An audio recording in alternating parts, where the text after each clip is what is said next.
আজকাল আমাদের সমাজের মধ্যে যদি দেখি অশ্লীলতা দিন দিন মূলত বেড়ে যাচ্ছে। গান বাজনা ইত্যাদি এবং খারাপ সিনেমাগুলো এখন দিন দিন বেড়ে যাচ্ছে। আজকাল আমাদের সমাজের মধ্যে আমাদের পার্লামেন্টের যদি একজন নেত্রী যদি বলে যে গান বাজনা যদি কোনো মানুষ যদি বাধা দেয় তাহলে তাদেরকে মৌলবাদী বলে মাশাআল্লাহ বকা দিচ্ছেন এবং তাদেরকে প্রতিরোধ করার জন্য তারা লড়াই করে বাঁচতে চায়। অথচ সেই নেত্রী দেখে লক্ষ্য করে আল্লাহ সুবহানাহু ওয়া তাআলার একটি আয়াত স্মরণ করে কুরআনুল কারীমের সূরাতুন নূরের ১৯ নম্বর আয়াতে আল্লাহ সুবহানাহু ওয়া তাআলা স্পষ্ট ভাষায় বলেন, যারা এই দুনিয়ার জমিনের ভিতরে অশ্লীলতা গান বাজনা প্রচার করবে তাদেরকে আল্লাহ সুবহানাহু ওয়া তাআলা বলছেন ফিদ দুনিয়া ওয়াল আখিরা, তাদের দুনিয়া শেষ হয়ে যাবে, আখিরাতে জিন্দেগিও এবং তাদের শেষ হয়ে যাবে। তার মানে আল্লাহ বলছেন দুনিয়ার জমিনের ভিতরে তাদেরকে আযাব দেওয়া হবে এবং আখিরাতের জিন্দেগির ভিতরে আল্লাহ আযাব দিবেন। তাহলে একবার ভেবে দেখেন যে নেত্রী যদি বলে যে আমাকে গান বাজনা এবং একটা সিনেমা মূলত প্রচার করার জন্য যারা মূলত বাধা দিচ্ছেন তারা হচ্ছে মৌলবাদী, আর এই মৌলবাদীর আস্তানা ব্রাহ্মণবাড়িয়ার জমিনের ভিতরে হতে দেওয়া হবে না, তাহলে এটা কোন ধরনের কথা? তারা কি একটাবার লক্ষ্য করে দেখে না এই ব্রাহ্মণবাড়িয়ার জমিন হচ্ছে ফখরে বেঙ্গল রহমতুল্লাহি আলাই, এই ব্রাহ্মণবাড়িয়ার জমিন মুফতি সাহেব রহমতুল্লাহি আলাইয়ের জমিন, এই ব্রাহ্মণবাড়িয়ার জমিন হচ্ছে মনিরুজ্জামান সিরাজি রহমতুল্লাহি আলাইয়ের জমিন, এই ব্রাহ্মণবাড়িয়ার জমিন হচ্ছে মুবারকুল্লাহ সাজিদুর রহমান দামাত বারাকাতুহু আলিয়ার জমিন। এই জমিনের ভিতরে কিভাবে মূলত পারে যে অশ্লীলতা প্রচার করার জন্য সেই মানুষটা যে অপরাধের জন্য মানুষ দুনিয়া এবং আখিরাতে শাস্তি পাবে, সেই অপরাধীর জন্য সে মূলত দিন রাত পরিশ্রম করে যাচ্ছে। সে মূলত চাচ্ছে যে এই যেভাবেই হোক না কেন আমরা আমাদের সংস্কৃতি অশ্লীলতার মাধ্যমে কখনো মুসলমানের সংস্কৃতি হতে পারে না।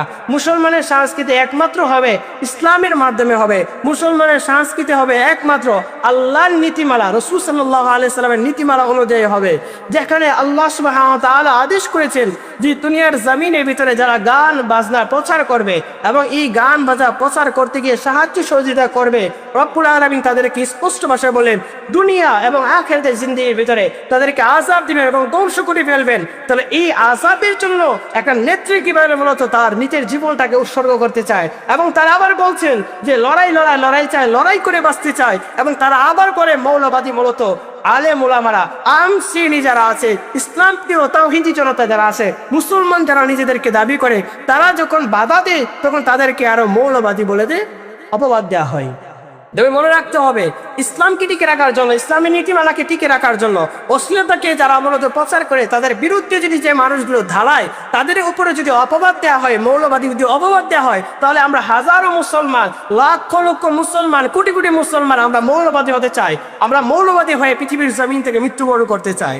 মনে রাখতে হবে যারা মূলত অশ্লীলতা প্রচার জন্য যারা চাচ্ছে যে লড়াই করে বাঁচতে চায়, তারা যারা অশ্লীলতার মাধ্যমে যারা প্রচার করে এবং এই লড়াইয়ের মাধ্যমে যদি হক বাতিলে যখন লড়াই হয়, আল্লাহর নীতিমালার বিপক্ষে যদি কোনো মানুষ যদি লড়াই করে ফেলে, মনে রাখতে হবে ওই লড়াইয়ের মাধ্যমে যদি সংগ্রামের মাধ্যমে যদি আমি আর আপনি মৃত্যুবরণ করি, আল্লাহ সুবহানাহু ওয়া তাআলা স্পষ্ট ভাষায় বলেন বান্দা শুনে রাখো আমি আল্লাহ রাব্বুল আলামিন তোমাকে শহীদি মর্যাদা দান করি। তো আর যে অপর সাইডে যদি কোনো মানুষ যদি মৃত্যুবরণ করে গান বাজনার জন্য প্রচার করে, যারা বলছে মাশাআল্লাহ লড়াই করে বাঁচতে চায়, গান বাজনা প্রচারের জন্য যারা মূলত লড়াই চাচ্ছেন, মনে রাখতে হবে যে সময়টা আপনি ইনভেস্ট করছেন এবং পাশাপাশি ওই লড়াইকে যদি মৃত্যুবরণ করেন আপনার ঠিকানাটা জাহান্নামে হবে। আর যতটা সময় আপনি গান বাজনার অশ্লীলতা প্রচারের জন্য আপনি মূলত সাপোর্ট করলেন, ততটা সময়ের জন্য আপনি জাহান্নামে বান্দা এবং বান্দির অন্তর্ভুক্ত হবেন। তো আল্লাহ যেখানে বলছেন আমি আল্লাহ আদেশ করেছি, নিশ্চয়ই মদ জুয়া গান বাজনা বাদ্যযন্ত্র যা আছে গণক যেটা আছে সবগুলোকে আমি আল্লাহ হারাম করে দিয়েছি।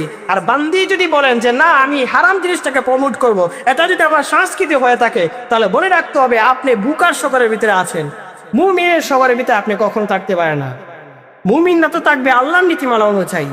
আপনি কিভাবে মূলত পারেন যে অশ্লীলতা প্রচারের জন্য আবার আলেম ওলামাদেরকে আপনি বলৎকারী হিসেবে আপনি গণ্য করছেন, আবার আপনি বলছেন যে তাদেরকে তুচ্ছ মনে করে ফেলেন, আবার বলেন সংস্কৃতির দেশ, আবার আপনি স্পষ্ট ভাষায় বলেন সকালবেলা ফজরের আজানের ধ্বনি শুনেন, আবার বিকালবেলা আরেকটা বাদ্যযন্ত্রের কথা শুনেন। তাহলে এটা কিভাবে হয়? এক পক্ষে দুই কথা তো হওয়া যায় না। মুসলমানের জিন্দিগিটা হবে আল্লাহর নীতিমালা দিয়ে, ফজরের নামাজ দিয়ে হবে। মুসলমানের জিন্দিগি হবে অশ্লীলতা থেকে মুক্তি হওয়ার জন্য। আর আপনি যেভাবে হোক অশ্লীলতা প্রচার করার জন্য পেরেশান হয়ে গেলেন, তবে মনে রাখতে হবে আপনি আপনার ক্রেডিট পাবেন দুনিয়া নাস্তিকতা মানুষের কাছ থেকে, আল্লাহর কাছ থেকে মূলত কখনো ক্রেডিট পাবেন না। মনে রাখতে পারেন আল্লাহর ক্রেডিট যদি পেতে চান তাহলে আল্লাহর নীতিমালা দিয়ে আপনার জীবনটা গড়ে তুলতে হবে। কেন অশ্লীলতার জন্য আপনি মূলত পাগল হয়ে গেলেন? আপনি কেন মূলত চাচ্ছেন একটা গান বাজনা, একটা সিনেমার জন্য আপনি প্রচার করার জন্য আপনি কেন এতটা পেরেশান হয়ে গেলেন? আবার আলেম ওলামাদের বিরুদ্ধে মূলত আপনি কলম ধরছেন, আবার আলেম ওলামাদের বিরুদ্ধে আপনি জবানটা মূলত যাচ্ছেন। যারা আল্লাহর নীতিমালা দিয়ে চান, আল্লাহর আদর্শ দিয়ে চান, রসুলের আদর্শ দিয়ে জীবন পরিচালনা করতে চান, এই সমাজটাকে শান্তি পরিচয় করার জন্য মূলত তারা পেরেশান হয়ে আছে, তাদের বিরুদ্ধে আপনি কথা বলছেন। তবে রাসূল সাল্লাল্লাহু আলাইহি ওয়াসাল্লামের হাদিসের মধ্যে বলেন আল্লাহ সুবহানাহু ওয়া তাআলা এই জামানার ভিতরে আযাব দিতে চান না, গজব দিতে চান না। আল্লাহ সুবহানাহু ওয়া তাআলা বান্দা এবং বান্দীদের জন্য সহজ করতে চান। তবে মনে রাখবে দুই শ্রেণী মানুষের জন্য আল্লাহ আযাব নিয়ে আসে। জিনা ব্যভিচার যারা করে, সুদের সাথে সম্পর্ক থাকে, অশ্লীলতা যারা প্রচার করে, তারা আল্লাহর কাছ থেকে মূলত আযাবগুলোকে টেনে টেনে নিয়ে আসে। আল্লাহ আযাব দাও, আযাবের মাধ্যমে এই জাতির মূলত ধ্বংস করেন। তো আপনি তো ওই ধ্বংসের জাতির অন্তর্ভুক্ত আছেন। আপনি তো ধ্বংসের জাতির অন্তর্ভুক্ত হবেন এটা তো কখনো আশা করা যায় না। আপনি যদি মুমিন দাবি করেন, এজ এ মুসলিম যদি দাবি করেন, আপনি ধ্বংসের অন্তর্ভুক্ত হবেন, আপনি আল্লাহর কাছ থেকে টেনে নিয়ে আসবেন আযাব। এটা তো আমরা মূলত চাই না, এটা তো ইসলাম কখনো চাই না। মুমিনদের কাজ হচ্ছে ইসলামের পক্ষে থাকার জন্য, গান বাজনা থেকে দূরে থাকার জন্য। তবে মনে রাখতে হবে যারা আমরা মূলত স্লোগান দিচ্ছি, এটা ক্ষমতার জন্য মূলত আমরা স্লোগান দিচ্ছি, একটা পদের জন্য যারা আমরা স্লোগান দিচ্ছি, নেত্রীকে রাজি খুশি করার জন্য আমরা যারা স্লোগান দিচ্ছি, আর নেত্রীও মূলত কিছু নিজেকে ক্রেডিট পাওয়ার জন্য মূলত স্লোগান দিচ্ছেন, মনে রাখতে হবে আপনার দুনিয়াও শেষ, আখিরাত শেষ। আর আপনার সাথে যারা মূলত গেছেন তাদেরও দুনিয়া শেষ, আখিরাতের জিন্দেগিও তাদের শেষ হয়ে যাবে ইনশাআল্লাহ। এটা মনে রাখতে হবে।